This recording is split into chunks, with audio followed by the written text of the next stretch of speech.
They buried a man and left his dog behind. But the dog had one last mission, one that would shake the entire town. The wind moved slow that morning in Marlow Ridge, curling through the cemetery trees like it knew it wasn't supposed to be loud. The sky was the kind of gray that made everything feel quieter, softer, like the whole world had taken off its shoes. A small crowd stood in stiff rows around an old pine casket, heads bowed, hands folded, not quite sure what to say. Howard Finley hadn't been the type of man people remembered with long stories or warm speeches. He'd kept to himself, didn't wave much, and hadn't been to church in over a decade. But he was a veteran, and that still meant something here. So they came out of duty, out of curiosity, or maybe just to see if the rumors about his old police dog were true. Boone sat right at the edge of the grave, his chest pressed low to the dirt, his ears flat, his amber eyes locked on the coffin, like he was waiting for it to rise. He didn't bark, didn't whine, didn't move. Just breathed slow, deep, like the weight of the entire town sat on his back. His coat was darker now, speckled with gray and dust from sleeping outside for nights on end. There was a scar above one eye and a chipped canine tooth just barely visible when his mouth parted. But the power in him was still there, under the silence, under the stillness. Boone wasn't just watching the funeral, he was guarding it. As the pastor gave his final words, and the small crowd shuffled off toward their cars, Boone didn't flinch. Cal Finley, Howard's estranged son, barely looked at the dog as he left. A woman in a thick blue coat whispered to her husband, "That dog's been there since Tuesday." And he nodded, like it didn't surprise him. One by one, the mourners vanished down the gravel path, their footsteps swallowed by pine needles and damp grass. The groundskeeper waited until the last engine faded down the hill, then walked slowly over to Boone, shovel still in his gloved hands. "All right now," he said softly, crouching a few feet away, not daring to reach out. "He's gone. Ain't nothing here but dirt and memories." Boone lifted his head and stared at him. Not a look of fear, not even warning, just something old, something tired. Then his paw shifted, scraping at the dirt near the head of the grave. Just once. Then again. He wasn't trying to dig for a bone or make a bed. He was trying to get to something. Something that didn't sit right. Something beneath the surface. The groundskeeper held still, watching him, heart suddenly tight in his chest. Boone lowered his head again, nose brushing the loose soil, and let out a sound so low and mournful it didn't seem like it came from a dog at all. More like a promise, a memory, maybe even a warning. He wasn't just grieving. He was telling them something, but no one was listening. Not yet. The first time Howard Finley saw Boone, the dog was pacing behind the chain-link fence of the County Canine Unit's retirement kennel. His steps were slow, steady, each pawfall silent like a soldier walking sentry. The others barked, tails wagging, eager for attention. But not Boone. Boone didn't beg. He didn't look at anyone. He just moved in a tight circle near the corner, nose low, ears twitching, like he was waiting for something only he could sense. Howard stood there, hands in the pockets of his worn coat, squinting through the wire. The sun caught Boone's fur in just the right way, and for a moment, Howard wasn't in Marlow Ridge anymore. He was back in the desert, boots deep in dust, radio static humming in his ear, the weight of secrets pressing against his spine. The feeling passed, but not the recognition. Something about the dog's eyes, gold and sharp and tired, spoke to a part of Howard he didn't show to anyone else.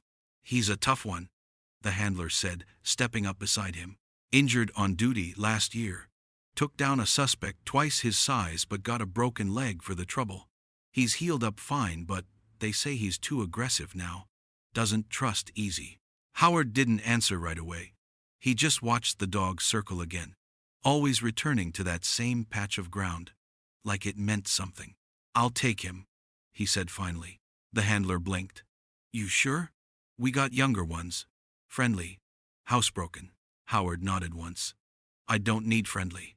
Boone came home that day without a leash. Howard didn't try to pet him, didn't coo or feed him treats. He just opened the truck door and let the dog decide. Boone climbed in, turned a few times in the passenger seat, then sat down and stared straight ahead like he belonged there. From that moment on, they didn't speak much, but they understood each other. Neighbors saw them walking together at dawn, the two of them shadows moving through the mist along the edge of the old Finley farm. Boone didn't bark. He didn't stray. He walked beside Howard like he was guarding something precious. And maybe he was. No one knew much about Howard's past. Some said he was military intelligence. Others thought he'd been in government work, something secret. All they knew for sure was he kept to himself, kept things locked up, files, feelings, his whole life. But Boone cracked something open in him, not with noise, not with affection, but with presence. Boone stayed close, watched everything. If a neighbor got too close to the fence, Boone appeared. If the mailman lingered too long, Boone was there, still and silent behind the screen door. Even Howard's own son, Cal, kept his distance. The one time he came by unannounced, Boone growled low, lips curled just enough to send a message. Cal left without knocking. Some said Howard trained Boone that way. Others said Boone just knew. Either way, they belonged to each other. Two old souls scarred by different wars, bound by the quiet kind of trust that doesn't need words. Howard never leashed Boone. Boone never wandered. People said the dog was just a pet, but anyone who saw the way Boone watched that house, the way he curled beside Howard's chair each night like a silent guard, knew better. Boone wasn't a pet. He was a protector. And he'd already decided that Howard's story wasn't finished. Not yet. The third morning came with frost clinging to the edges of the grass and silence hanging over the Marlow Ridge cemetery like a held breath. Boone hadn't moved much since the burial. He lay stretched beside Howard's grave, paws tucked tight under his chest, eyes sharp and watching. At first people thought he'd leave once the crowds did, that he was grieving in his own way and would eventually drift back to the house they shared. But he didn't. Not when it rained that night. Not when the sun rose again. He stayed. And not just in mourning. Boone had settled into something deeper, something more focused. He wasn't weeping for Howard. He was waiting. Elena Briggs adjusted the lens on her camera, fingers stiff with cold. She'd come for a simple story. Loyal dog keeps watch over owner's grave. The kind that filled small-town papers and warmed hearts over morning coffee. She thought she'd snap a few photos, maybe talk to the groundskeeper, and head back before lunch. But as she moved closer, keeping a respectful distance, something shifted in her gut. Boone wasn't just lying there. He was doing something. His right paw scraped lightly at the far corner of the grave. Not wildly. Not like a dog digging out of boredom. It was slow, controlled. A few scrapes, then a pause, then again. He'd lift his head, sniff the earth, then scratch again, like he was trying to uncover something specific, something hidden. Elena stepped closer, lifting her phone now instead of the big camera, capturing the motion. The video wasn't dramatic, just a dog pawing gently at a grave, his eyes locked on a spot like it meant something. But there was something in the way Boone moved, not desperate but certain, that stirred something in her. She posted the video with a simple caption, "Boone, the retired D9, hasn't left his owner's grave for 72 hours. But he's not just mourning, he's digging. What is he trying to tell us?" She didn't expect much from it. A few likes, a share or two. But within hours her phone wouldn't stop buzzing. Comments poured in. People from all over were tagging friends, sharing the clip, asking questions. That dog knows something. He's not grieving, he's guarding. Dig. Someone needs to dig. By afternoon, the story had been picked up by local news and even a national outlet. Boone, once just a retired K9 tucked away in a quiet town, was suddenly the center of attention. Reporters started calling the Marlow Ridge Gazette, asking for interviews. Strangers offered to pay for Boone's vet care or bring blankets and food. But Boone still didn't leave. Elena returned that evening, kneeling beside a small stone bench near the grave, her breath curling in the cold air. She watched Boone's paw scrape the earth again, always in the same place. He was trying to show them something, and the more she looked, the more she believed it. Beneath that patch of dirt, there wasn't just grief. There was a message, a secret, and Boone, silent and steady, wasn't going to stop until someone listened. Cal Finley's car pulled up to the edge of the cemetery, with the kind of roar that didn't belong in a place made for silence. The tires crunched over gravel, then stopped too fast, like he was already in a hurry to leave before he'd even arrived. He stepped out in polished shoes and a stiff gray coat that hadn't seen a wrinkle. Sunglasses covered his eyes even though the sky was overcast. People said Cal hadn't spoken to his father in years, not since the last argument over something neither of them ever told anyone about. When Howard passed, Cal didn't even show up for the burial. Now here he was, less than a week later, walking toward the grave with a folder under his arm and frustration already tightening his face. Boone lifted his head the moment the car door slammed. His body didn't move at first, but his ears twitched and his eyes narrowed. He watched Cal cross the grass, each step heavier than the last, like the ground was warning him to turn back. "Is this some kind of joke?" Cal muttered, coming to a stop a few feet from Boone. "Still here?" The dog didn't move. Cal shook his head, annoyed more than surprised. "I need this cleared up. There's paperwork to sign, a house to sell, assets to divide. I can't have a mutt camped out on top of a grave like some ghost dog." He turned and waved over the cemetery grounds crew, who were standing awkwardly by the fence, unsure if they were meant to step in. Two of them started walking slowly toward Boone, one carrying a short leash, the other holding a piece of grilled chicken like it might do the trick. Boone rose to his feet before they got too close, his body low and firm, his legs spread in a stance that said he wasn't going anywhere. The growl came next. Not loud, not snapping, but deep and constant, the kind of sound that lived in the chest of something old and trained.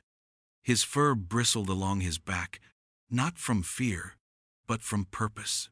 He wasn't scared. He wasn't confused. He was standing his ground. Cal raised his hands like he was the victim now. "You see this? He's dangerous. We should have put him down years ago." One of the workers took a hesitant step closer, holding the leash out, but Boone barked once, sharp, fast, and final. Everyone froze. The man backed away, eyes wide, heart pounding like he'd just stepped too close to a live wire.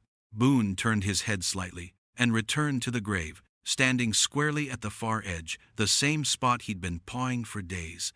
He didn't growl anymore. He just stood there, still, as a statue, body drawn tight, eyes fixed on the dirt. Elena Briggs had returned by then, standing off to the side with her phone in her hand, capturing every second of the scene. She didn't say a word. She didn't need to, because it was clear to everyone watching that Boone wasn't just being stubborn. He wasn't clinging to grief or waiting for his master to come back. He was guarding something buried beneath the soil, something he wasn't going to let anyone disturb, not even family. Cal muttered a curse under his breath and stormed back to his car, slamming the door so hard the windows rattled. Boone didn't flinch. He stayed locked in place, tail still, ears forward, standing like a soldier who knew his post wasn't done. And the town started whispering, more than ever now. What did Boone know that no one else did? Elena Briggs sat in the back corner of the Marlow Ridge Public Library, surrounded by stacks of old records, newspapers, and dusty cardboard boxes that hadn't been touched in years. The air smelled like paper and time, thick and quiet, the kind of silence that begged you to listen closely. Boone's video had passed 10 million views by now, and people all over the country were talking about the dog who refused to leave his owner's grave. But Elena knew this story wasn't about going viral. This wasn't just loyalty or mourning. Boone was trying to say something, and Howard Finley, the quiet man buried beneath that cold dirt, had left more behind than people realized. She traced a finger down the list of Old Town employees, printed on yellowing pages of the 1977 county directory. There he was, Howard Finley, records clerk, Marlow Ridge Courthouse. She blinked, sat back for a moment, then reached for the next binder. She found the article halfway through the stack, buried in the local paper from April 1979. The headline was small, almost casual. Fire destroys courthouse. Records lost. No injuries reported. No arrests made. The story said the fire started in the basement during a wiring repair. But the more Elena read, the more questions started piling up. The fire had destroyed everything stored on the lower level: evidence logs, property disputes, land records, even financial reports from the mayor's office. It all went up in flames. No one was blamed, and no one was held accountable. Elena tapped the table with her pen, thinking. Howard had worked in that building for years. He would have known what was stored where, what those files contained. And yet, after the fire, he resigned. Just like that.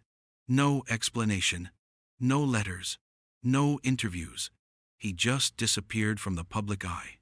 She found one more article, barely 3 paragraphs long, written a year after the fire. It mentioned a local whistleblower who tried to bring forward evidence of misused town funds and altered land ownership documents. The article didn't name names.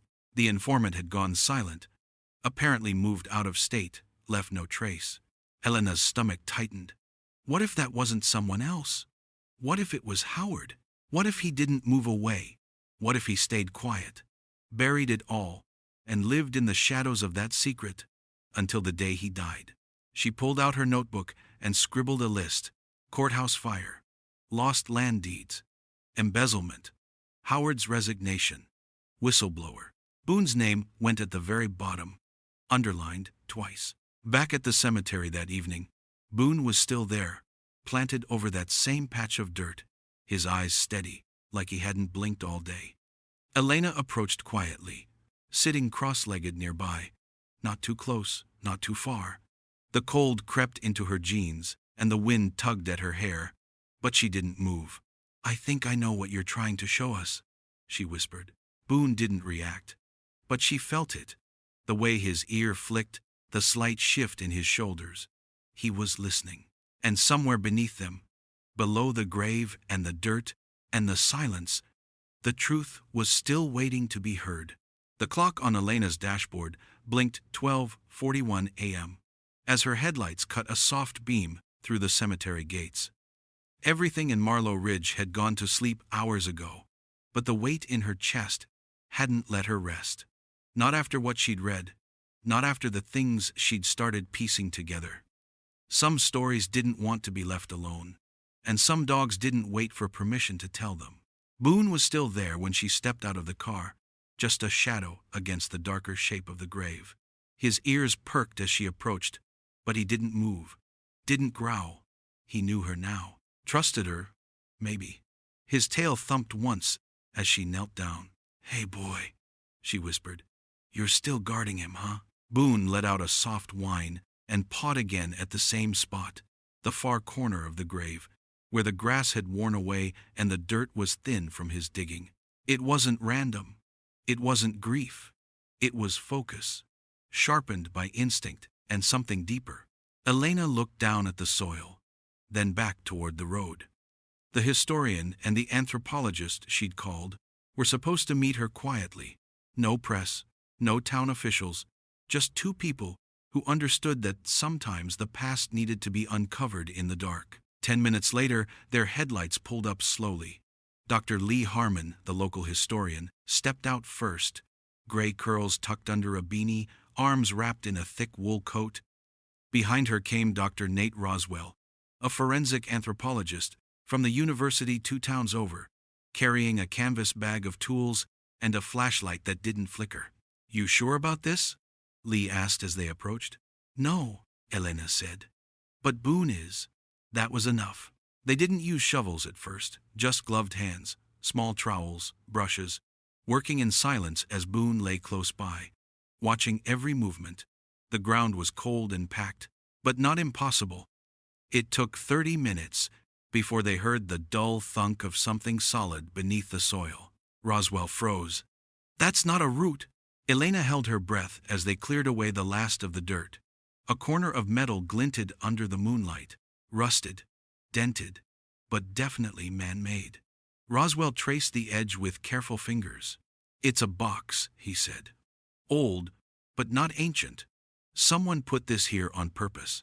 They worked slowly, lifting it free, the weight of it surprising in her hands. There were no markings, no labels, just a rusted latch, sealed tight. "What if it's nothing?" Lee asked quietly. Elena looked at Boone. The dog had stood up now, tail low, body tense, eyes locked on the box. "It's not nothing," she said. Roswell pried the latch open with a flat tool, metal groaning as it gave way. Inside, wrapped in layers of crumbling oilcloth, were papers, thick, yellowed, and bound in string. Beneath them, a leather journal, the cover cracked but intact. At the bottom, a smaller pouch tied shut. Leigh reached in carefully and pulled out the top document. Her eyes scanned the faded ink, then widened. "These are land records," she whispered. "Old ones. Signed, some of these names, they're from the fire." Roswell opened the pouch and tilted it. A small stack of photographs slipped out, along with a worn key and what looked like a court transcript. Boone sat down beside them, eyes steady, breath slow. He had brought them here for a reason. And now, the earth had finally given up its secret. Elena spread the documents across the dining table in Dr. Lee Harmon's house, her fingers trembling even as she tried to keep calm. The lockbox sat nearby, still streaked with dirt, its hinges squeaking each time they opened it. Boone lay curled at the foot of the table, his head resting on his front paws, eyes watching the flicker of the desk lamp, as if he was guarding the truth itself.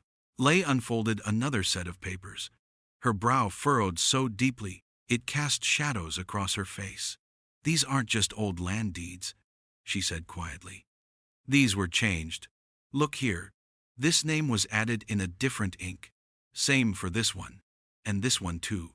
She pointed to signatures, dates, tiny stamps.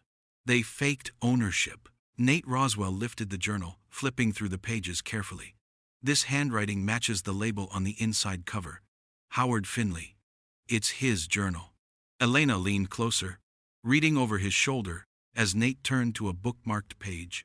The entry was dated January 6th, 1979. "They think I don't see what they're doing. They think I'm just a quiet clerk, too scared to make noise. But I've copied everything. I've stored backups in case the worst happens. This land was never theirs. They took it from people who didn't have the power to fight back. Native families, poor farmers, widows, and they're selling it off like it's candy. All signed, sealed, and buried beneath our own courthouse. If I disappear or that building goes up in smoke, someone has to finish this. Boone will know. I trained him. He'll remember." Elena swallowed hard. Her throat was dry, and it felt like the room had stopped breathing. "He knew," she whispered. "All this time, Howard knew they were stealing land and hiding the proof, and he tried to stop them." Leigh nodded slowly. "The courthouse fire, it wasn't an accident. It was a cover-up." They turned over more pages. Photographs clipped to files, grainy and faded, showed handshakes between local officials and land developers, some of whom were still powerful in Marlow Ridge today. One showed a man, long since deceased, with his hand on a young boy's shoulder, the same boy who now served as town mayor. Nate pulled out another document, a folded map. "This marks every plot that was taken. See these highlighted parcels? That's tribal land. These were never supposed to be sold." The silence grew heavier. They all looked at Boone. The dog didn't move, but his tail thumped once, slow and steady. Elena stood and walked to the window. Outside, the town looked peaceful. Quiet homes, sleeping children, lights off. But under that quiet, under the history told at parades and school plays, there was something rotten. And Howard, the quiet old man nobody paid much attention to, had risked everything to bring it to light. "They buried the truth," Elena said, her voice barely above a whisper. "But Howard left a trail, and Boone led us to it. The ledger was real. The theft was real. And now, so was the chance to finally make it right." By the end of the week, the town of Marlow Ridge wasn't the same. It started with one article. Elena published it early Tuesday morning, just a short piece on the Gazette's website, titled "What Boone Found." Within hours, it had been shared over 100,000 times. The photos of the altered land deeds, the journal entries in Howard's handwriting, the map showing stolen tribal land, all of it laid bare. She didn't add her own opinions. She didn't have to. The facts were loud enough on their own. By noon, the town square was full of people. Some carried signs that read "Truth has teeth" and Boone knew. Others stood in stunned silence, reading the posted evidence copies Elena had taped to the courthouse door. For the first time in decades, people were looking at each other differently, wondering who knew, who helped, who looked the other way. The mayor held a press conference that afternoon, trying to calm the storm. He looked tired, rattled, his hands shaking slightly as he spoke. "My father was a respected man," he said. "I had no idea he was involved in anything like this." But someone from the crowd shouted, "Then why's your name on the new development permits?" And the silence that followed hit harder than any protest chant. That same evening, Sheriff Dunley opened a formal investigation into what he called historic property crimes, forgery, and possible arson. It was the first time anyone had ever said it out loud, that the 1979 courthouse fire may have been set to hide a crime. And suddenly, half the town had questions they weren't ready to ask before. Elena sat in her small office above the bakery, her laptop open, inbox flooding with messages. Some were angry, calling her a liar, accusing her of tarnishing the memory of good men. Others were thankful, people who had lost land generations ago, who remembered whispers in kitchens and stories their parents told in hushed voices. Now, those whispers were evidence. Then came the hardest hit of all. Among the names listed in the forged documents was Joseph Briggs, Elena's grandfather. She stared at it for a long time, the letters sharp and familiar. The signature matched to the checks now on file. He died before she was born, always spoken of as a kind man, a church deacon, a pillar of the town. But he had signed the deals. He had been part of it. Elena didn't cry. She didn't speak. She just reached down and scratched Boone's ear, the only steady thing in a world that had shifted under her feet. Cal Finley returned to town in a rage. He demanded the papers be sealed, claimed they were forged, said his father had dementia and couldn't be trusted. But it was too late. The documents were already scanned, backed up, and published online. The original journal had been handed to a state investigator. There was no putting it back in the box.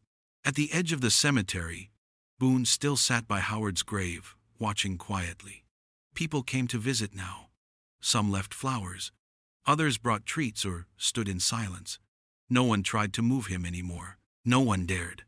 Because Boone had done what no one else could. He'd held his ground. He'd refused to let the truth be buried. And in doing so, he brought down the giants who had once ruled Marlow Ridge from behind their curtains of power and silence. The letter was tucked deep beneath the false bottom of the lockbox, hidden beneath a layer of old documents and weathered cloth. Elena almost missed it. The corner was frayed, curled from time and moisture, but the paper itself was intact. Folded twice, sealed in a simple plastic sleeve, and marked with 4 careful words in neat, blocky handwriting. For Boone, when I'm gone. Elena sat on the floor of Lee's study, the lockbox open beside her, Boone lying a few feet away with his head on his paws, watching like he already knew. The room was dim, lit only by a desk lamp, and the pale blue light from a laptop screen nearby. She opened the sleeve with careful fingers, pulled out the single page, and began to read.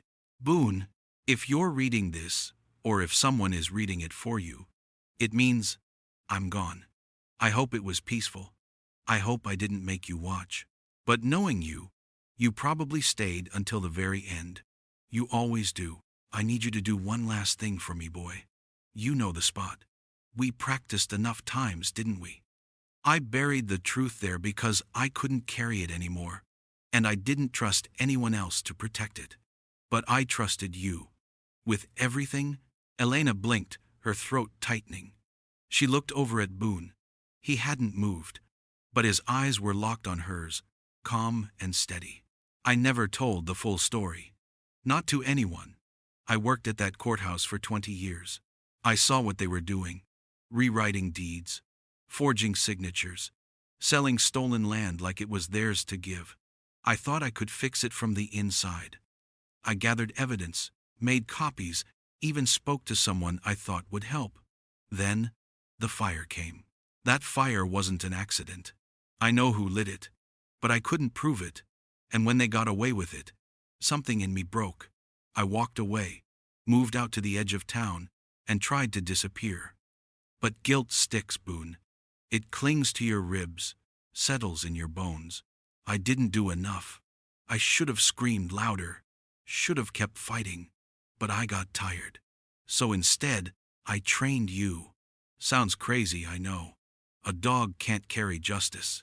But you were never just a dog, were you? You listened. You learned. And when the time came, you remembered. I want them to know the truth, Boone. Not just about what happened, but about who you are. You're the reason the truth will be heard. You're the one who didn't give up when I did. Thank you, boy. For staying, for protecting me, and for protecting the truth when I no longer could. With everything I have, Howard. Elena wiped her cheek, realizing she'd been crying, quiet tears sliding down her face before she even noticed. She looked at Boone again, really looked, and saw the full weight of what he'd done. Not just staying by the grave, not just guarding some buried box. He had kept a promise. He had followed a final command, written in a man's last hope. She reached out and touched the top of Boone's head, her voice low. You did it, she said. You gave him his voice back. Boone let out a soft breath and closed his eyes, as if he already knew. The mural went up on a Tuesday. It covered the entire side of the old hardware store, where the paint had been peeling for years. Now, instead of faded bricks and chipped wood, the wall showed Boone in full, a lifelike image of him lying beside a patch of dirt, eyes sharp, head low, as if staring straight into the past. Above him were the words, "Truth has teeth." No one knew who painted it. It just appeared overnight, colors still drying when the sun rose. But no one touched it. Not even the mayor, who had once called for the mural to be removed before stepping down days later. People said it was the first thing in years that made the town stop and feel something real. Boone didn't care about murals or headlines. He spent most of his time now in the back room of Dr. Hartley's veterinary clinic, curled up on a padded bed with a fleece blanket and a chew toy shaped like a squirrel. The vet, a quiet woman with gentle hands and a soft voice, did a full examination after Elena brought him in. She found the usual signs of age: sore hips, cloudy eyes, a limp that came and went. But she also found more than that: old scars, ones that weren't from chasing suspects or training drills. Thin, tight marks along his ribs and hind legs, like he'd been struck too many times in the same places. His teeth were ground down, not just from wear, but from gnawing on cage bars, most likely from the early days when he'd been deemed too aggressive and locked away. He's been through more than anyone knew, Dr. Hartley said, pressing a stethoscope to Boone's chest. And he never stopped working. Elena sat beside him during most of his checkups, one hand resting gently on his back. He didn't flinch under touch anymore. He didn't growl when strangers came near. He just watched, patient and quiet, like he'd finally handed the burden over. The town noticed. People started bringing flowers to Howard's grave, but not for Howard. They came for Boone. Bouquets tied with ribbon, small hand-drawn cards from children, notes that said, "Thank you, Boone, and you found the truth." Someone left a silver tag engraved with the word Guardian. Another left a basket of dog biscuits and a squeaky bone. Boone didn't chase balls anymore, but he carried that bone with him everywhere. A fundraiser went up online to cover his medical care. Within 3 days, it surpassed its goal. Messages poured in from other towns, other states, even other countries. People called him a hero. Some called him a miracle, but the people of Marlow Ridge simply called him Boone. Their Boone.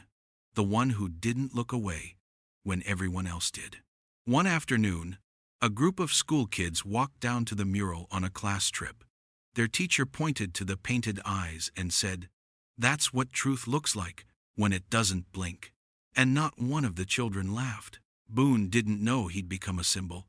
He didn't know that his image now hung in city halls, classrooms, and above coffee shop counters. All he knew was that when the wind blew across the cemetery, it carried a scent he recognized. Pine, earth, something old. And he would lift his head, ears twitching, as if listening once more for Howard's voice. Because even now, with the truth uncovered and the town finally beginning to change, Boone was still on duty, watching, remembering, and making sure no one forgot what had once been buried deep. Spring came early that year, as if the town itself was eager to turn the page. The trees in Marlow Ridge bloomed faster than usual, bursts of color painting the sidewalks and parks in pinks and whites. The cold air softened, and so did the people. For a place that had carried so much silence for so long, there was now the sound of conversations, honest ones. Neighbors who hadn't spoken in years met on porches again. Old fences came down. Stories were finally being told. The mayor stepped down quietly, offering no speech, no farewell. Just a typed letter handed to the town council and a firm handshake to the interim leader, a young woman named Carla Ruiz, who'd grown up on the edge of the stolen land and had once been told she didn't belong. Now she sat at the head of the table, reading through proposals on how to make things right. Bit by bit, the land that had been taken was returned. Some went back to the descendants of the families who had once lived there. Indigenous families, black farmers, a few single mothers who had been forced out with nothing but a signature they never truly gave. It wasn't perfect, and it didn't erase the pain, but it was a start, and people showed up to help. Volunteers painted fences, cleared weeds, rebuilt broken porches with calloused hands and quiet apologies. The historical center opened in the building that used to be the old train depot, restored brick by brick. Inside were displays, built from Howard's journal, his documents, his careful notes and hand-drawn maps.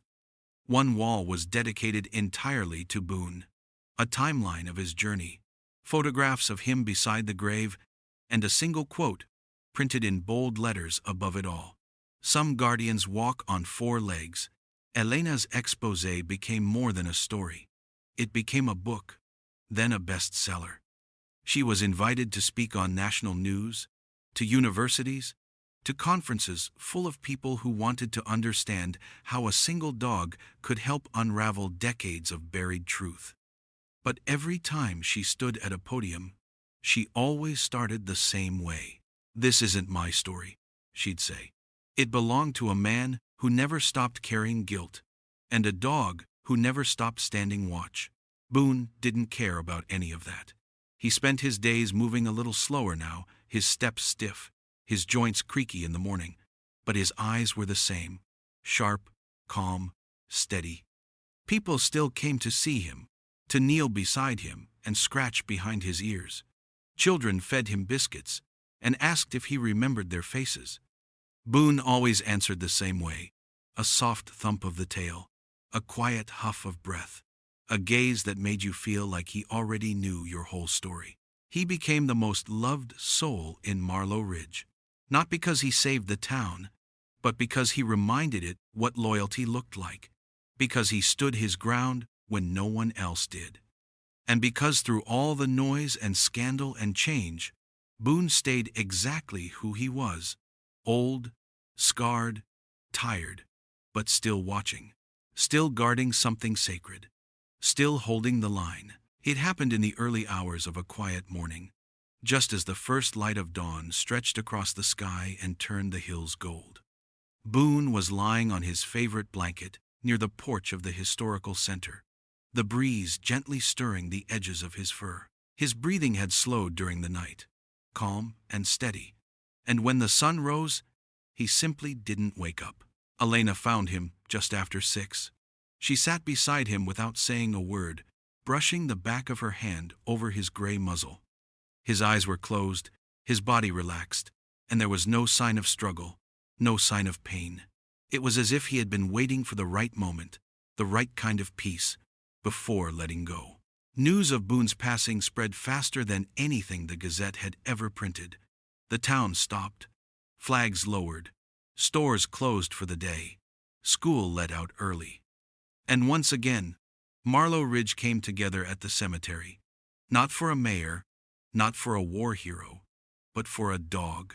The grave had already been dug beside Howard's, the earth soft and ready, the space left years ago by the old man who had always planned for this. A simple pine box held Boone's body, his favorite toy tucked beside him, and a folded American flag laid gently across his back. Children carried flowers in small hands. Adults held tissues and memories.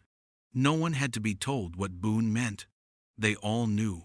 Elena stood by the headstone, her fingers clutching something small, the silver whistle that once belonged to Howard. It had been found in a drawer inside the farmhouse, the cord worn thin from use. She held it now not as a tool, but as a symbol of where it all began, of who Boone had been trained to follow. She knelt as the final words were spoken and placed the whistle on the fresh soil. Her voice cracked as she whispered, "You did everything he asked, and more." The new headstone had already been carved. It was plain, solid, and strong, just like them. Howard Finley and Boone. They kept the truth alive. No dates, no long speeches, just the truth, just what mattered. The mural downtown was updated later that week. A second image was added beside the first. Boone, curled up beneath a tree, eyes closed, a soft breeze in his fur. Kids traced his outline with chalk outside the historical center. Someone started leaving dog biscuits beneath the mural wall, wrapped in ribbon. Marlow Ridge didn't forget. And neither did Elena. On the anniversary of the first article, she wrote one last story. A simple one, titled "The Dog Who Stayed." She wrote about how he waited by a grave when no one else listened. About how he led them to what had been buried. About how he never left, not even when he had every reason to. She ended it with a line she knew was true. Some dogs don't just serve, some remember. And some, like Boone, refuse to rest until history is set right. Thank you for watching this video of a dog's devotion. If you like this story, show your support with a like and join us by subscribing for more inspiring stories like this one.